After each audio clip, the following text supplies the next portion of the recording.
Magandang araw po sa inyo lahat, Luzon, Visayas, Mindanao, pati na rin po sa mga kababayan nating OFW diyan. Welcome po sa panibagong reaction video dito sa Makapili TV. Ngayon ito, pagkwentuhan lang po natin itong sinasabi po ng KOJC Legal Council o yung mga miyembro ng KOJC na naghuhukay daw yung mga taga-PNP.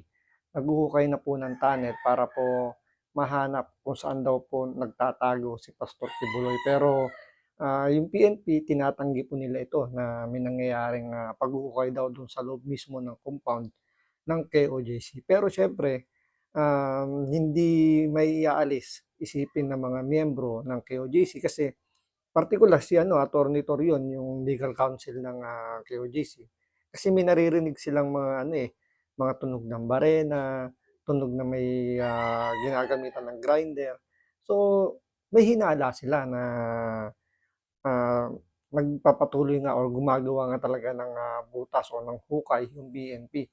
Tapos nung sinubukan nilang puntahan yung area kung saan nanggagaling yung tunog, ayaw silang papasukin ng PNP. So, kaya kumbaga malakas yung kutob nila na talagang may nangyayaring paghuhukay doon. Pero syempre yung PNP, tinatanggi po yan. Kaya bago natin simulan yung kwentuang ito, panoorin natin itong balitan to, pero kung hindi ka pa nakasubscribe sa Makapili TV, baka pwede naman pakipindot po muna yung subscribe button. At the same time, palike na rin po ng video, wala naman pong bayad dyan. Kaya pindot na. So ito, panoorin po natin itong balitan to. Tingnan natin kung may katotohanan yung mga paratang ng mga taga-KOJC dito sa PNP.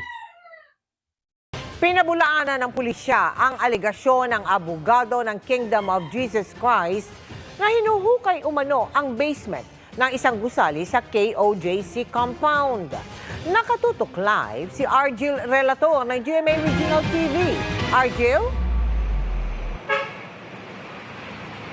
Mel, sinubukang pasukin ng Chief Legal Counsel ng KOJC kasama ang media kaninang hapon ang basement ng Jose Maria College na nasa loob ng KOJC compound upang alamin sana kung totoo ba ang sinasabing paghukay. Ngunit hindi sila pinayagan ng mga pulis. Ipinakita ng Kingdom of Jesus Christ ang litrato ng isinasagawa umanong paghukay sa basement. Kung isipin nyo, no, tingnan nyo to. Saan kaya nakuha ng miyembro ng KOJC? Particular si Attorney to, yung legal counsel ng KOJC. Saan kaya nakuha niya yung picture na to? Considering, isipin nyo hindi sila pinapapasok. So, mukhang tama yung hinala nila na may mga miyembro ng PNP na nagbibigay din ng tip dito sa KOJC. Kasi yun din naman yung ginagawa ng PNP. Sinasabi nila na meron daw silang informant galing mismo sa loob ng KOJC na si Pastor Kiboy nagtatago lang daw sa tunnel. So, kaya hindi nila binibitawan yung kanilang pag-iisip na nandun lang si Pastor Kibuloy sa loob ng KOJC compound. Kaya kung iisipin mo, napakatagal na duration ng warrant of arrest nila kasi pagkakaalam natin, 10 days lang yata yung validation ng warrant of arrest. Tapos kung hindi mo makuha o hindi mo makuha, hindi mo mahuli yung subject mo doon, kailangan mong bumalik sa korte para mag-report and then hingi ka ng panibagong warrant of arrest. Pero dito, hindi nila ginagawa yon. So, almost 12 or 14 days na yata silang nandoon. Pero still, wala pa rin silang makakuhang sign ni Kibuloy. Tsaka yung mga kasama niya mga pugante. Pero, yun nga.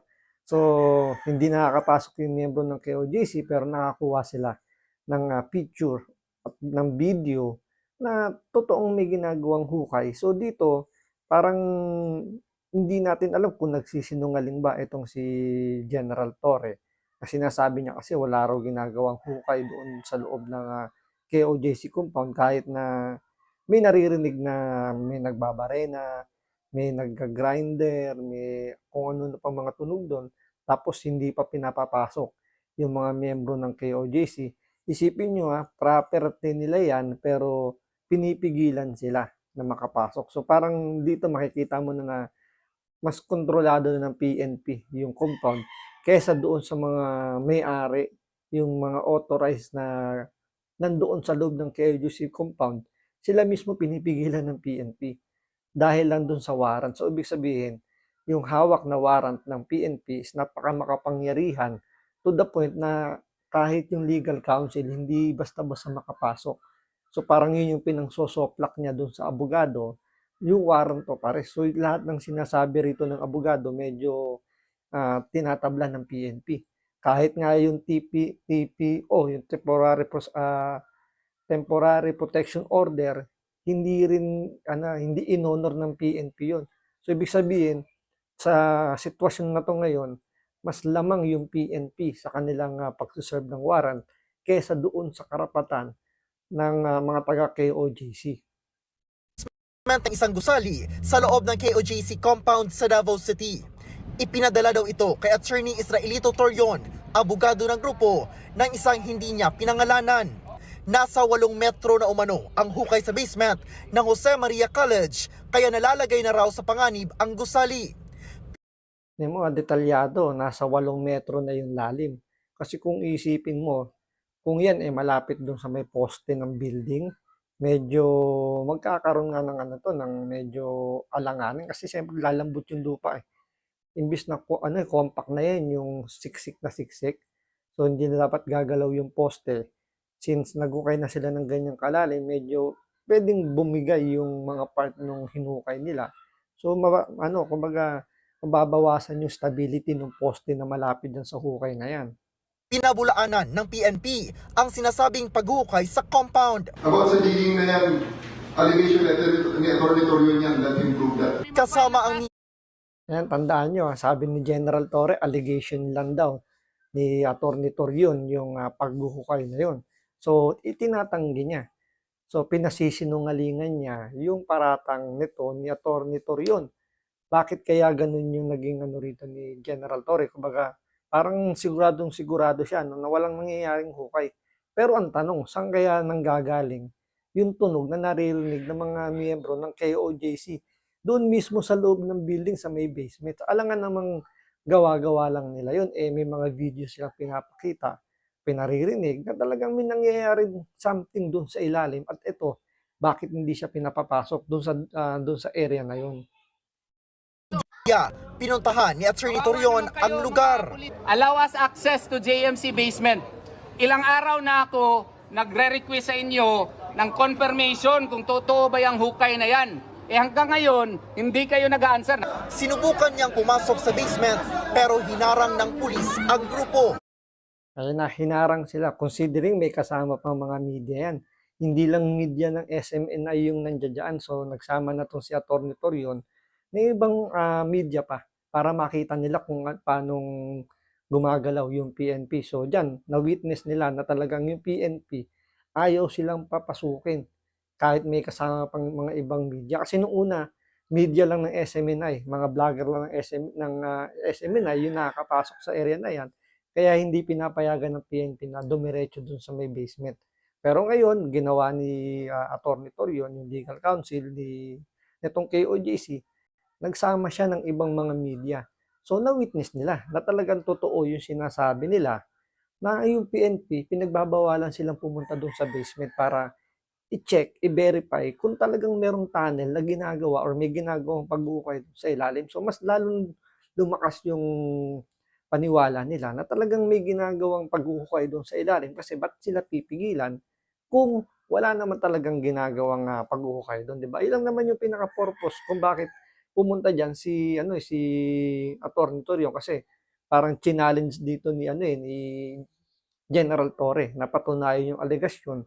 May punto pa nga doon, tinatanong niya kung sino raw yung nagbigay ng video or ng picture na yon. Siyempre, ba't naman ibibigay yun ng taga-KOJC compound? Kung yung nanggaling o yung nagbigay o yung source ng picture or video na yon, miyembro ng PNP. So, kawawa naman yung PNP personnel na yon. Malamang pag-iinitan nyo mula sa level ng upper officer niya, halimbawa, kapitan niya, 'di ba? So pag-iinitan na 'yun hanggang doon sa pinakakataas-taasan hanggang presidente. Siyempre, yung presidente gustong-gusto rin makakuha si Kibuloy kasi dagdag ano yun eh. Kumbaga, dagdag marking sa kanyang katawan na merong siyang nagawa sa kanyang pamumuno. Hawak ng inyong mga opisyalis, arrest warrant lang. Hindi po yan search warrant. Wala kayong karapatan na mag-conduct ng mining operations dyan. Paglabas ng team leader, Pag masaktan ako dito, bayaran ko kayo ng kaso, ha? Pag masaktan ako dito. Hindi naman kami nagpipilit dito. Oh. Dito Ha? lang kami. Nakatayo lang kami dito, ha? Huwag niyo ako itulak. sa isang pahayag, ipinunto ni Attorney Torion na hindi pa rin nakikita ng PNP ang sinasabing tunnel matapos ang 11 araw ng paghukay. Kaya wala umanong basehan at haka-haka lamang ang paniwala ng PNP na naroon ang hinahanap nilang si KOJC founder Pastor Apollo Kibuloy. Alam nyo, may punto nga naman eh, di ba? Kung ganyan katagal na, hindi yan, tapos wala ka pang nakikitang sign na sabihin natin na kahit malang structure sa ilalim. Kasi kung ganyang bunker, siyempre paano, ano yun eh, steel concrete, di ba, na pader, steel wall, or sabihin natin talagang makinis yung pagkaagawa. Pero kung titingnan mo yung picture kasi, solid na lupa pa lang siya. So, paano nga naman mabubuhay o paano titira, paano mag-i-stay dyan si Kibuloy kung ganyang klase yung tunnel na gagalawan niya considering 12 days ng ginagawa yan tapos hindi pa rin nahuhuli. So, siyempre, kahit naman sino, hindi makakatagal sa ganyang klaseng kondisyon. Unless kung talagang bunker na kagaya nung sa ibang bansa, particular sa US, di ba, pag may mga yung meron silang cyclone o yung tornado, di ba, na talagang dinadaanan yung bahay nila, nasisira, nagtatagol sa basement. May underground basement sila na talagang steel ang pagkakagawa. So kung ganun, madaling makikita. Pero dito kasi, ni secret entrance ang sinasabi nila, wala pa silang naipapakita.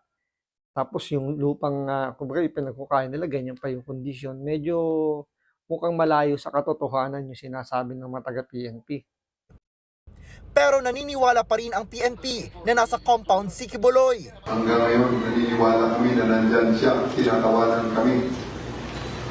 Sige lang, there's always Malamang pinagtatawanan na kayo. Hindi lang si Kibuloy, siguro pati yung mga miyembro ng KOJC. Dahil nga, kumbaga, yung pinaniniwalaan nyo, yung katangahan, or yung sabihin nating maling paniniwala ninyo, pinaninindigan nyo para lang hindi kayo mapahiya. So, pinagtatawanan kayo ni Kibuloy kasi nga wala na siguro dyan si Kibuloy. Marami na nagsasabi. Kahit naman mga ordinaryong tao, hindi na iisipin na nagtatago sa tunnel si Kibuloy. So, mas probably, mas talagang wala dyan. Maybe nasa ibang bansa na o nasa ibang lugar ng Pilipinas. So, siguro dito kahihiyan na lang itong pinatatakpan ng ni General Torre. Kaysa nga naman mapahiya siya, mapahiya si Abalos, mapahiya ang presidente. Kasi nga pinaninindigan nila nandyan. Talagang, alam nyo yun, pwede na lang silang gumawa rito ng iba pang escape plan. Isipin nyo kumbaga, arrest warrant yung hawak nila pero ginagalugod nila yung buong KOJC compound. Tapos may nakita raw silang isang kwarto na puro may mga minor de edad daw na kabataan na posible raw mukhang part daw ng ng trafficking, human trafficking. So pwede nila i-divert doon. So pwedeng kung hindi nila makuha si Kibuloy diyan, sabihin natin talagang wala. Pwede nilang gamitin yung mga makukuha nilang ibang ebidensya para yung palalabasin nilang accomplishment. Panakip dun sa kahihiyan na hindi nila nahuli si Kibuloy. for everything. At darating, sabi ko nga kanina, makuhuli rin natin yan. Hindi daw titigil ang kapulisan hanggat hindi nahuhuli sina Pastor Kibuloy na nahaharap sa kasong child abuse at human trafficking. Kagabi ay may direktang death threats na sa aking mga anak. Pero hindi kami magpapatinan. Hindi tayo magpapatinan. Tandaan natin kung bakit nandito tayo. Ayon din kay Torre, hindi kinakailangan ng search warrant para sa kanilang pagalugad sa KOJC compound. Wala search warrant dito. Ang search warrant ay para sa bagay at kontrabando. Wala kaming sinasabi na may kontrabando sa loob ng COGC. Ito kasi usaping legal to eh, yung warrant of arrest na to, tsaka yung search warrant. Pero kung in nature kasi, di ba, kung titingnan mo, logic lang. Gamitin natin logic. Hindi naman natin kailangan maging abogado. Maintindihan lang natin ibig sabihin ng arrest warrant eh. Ibig sabihin, inaaresto ka. So, pag nakita ka ng pulis, halimbawa may warrant of arrest ka, nakita ka ng pulis, pwede kang damputin, sasabihin siya meron kang arrest warrant. Pero yung search warrant kasi, search, di ba? From the root word search nga, di ba? Maghahanap ka. So, magkaiba yung warrant of arrest sa search warrant, doon pa lang, di ba? So, pero dito kasi pinaninindigan ni General Torre na, kumbaga, parte na rin ng search ng arrest warrant yung pagsusearch. Pero sa legal term ng mga abogado, magkaiba yan. So, kailangan pa yung, alam mo, pagtalunan pa sa korte. Kasi may punto nga naman dito yung PNP. Ito, hindi tayo magiging bias. May punto naman sila rito kasi, siyempre, pinatutupad lang din naman nila yung utos sa kanila ng korte. Ano yun? Hahuli si Kibuloy.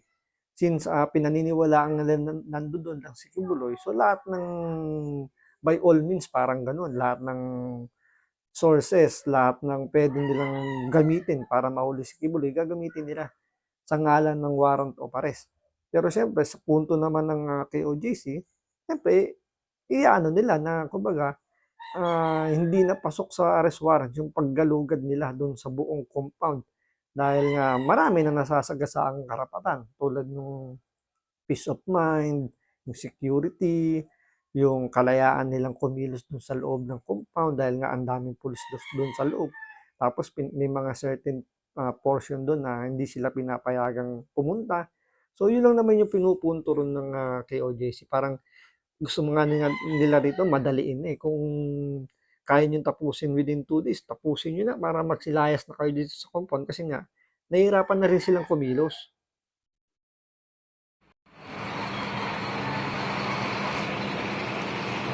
Mel, ngayong hapon ay nagbigay ng anunsyo ang PNP na pinagbabawal umano ang pagpasok ng mga hindi kasama sa hanay ng PNP sa mga lugar sa loob ng KOJC compound na may mga police line. Mel. Maraming So yun, kumbaga dito hindi pa rin clear kung ano ba talaga magiging stand dito ng PNP kung paninindigan pa rin nila yung sinasabi nilang wala silang hinuhukay, nandun pa rin si Kibuloy. So, tingnan natin kung gaano pa katagal itatagal itong paghahanap nila kay Kibuloy para lang hindi sila mapahiya. O sana lang, talagang mahuli na nila si Kibuloy kasi ang laking kahihiyan nito, ang laki na rin ng abala na ginagawa nila. For sure, meron tong kapalit na sabihin nating danyos na hihingin itong KOJC kasi yun na rin banta naman ni Atty. Torion na maniningil sila sa lahat ng damage na nangyari doon sa loob mismo ng KOJC compound. So, ipanalangin natin na sana mahuli na si Kibuloy para matapos na rin yung mga paghihirap ng mga miyembro ng KOJC dyan sa loob mismo ng compound. At the same time, siyempre, yung pagod na rin ng mga pulis. Sigurado tayo, pagod na yung mga yan. So, sana matapos na para lahat sila makapagpahinga na back to normal na yung kanilang mga buhay. So, maraming salamat sa panonood. Ingat po kayo lagi. God bless. salamat sa iyo, Argil Relator.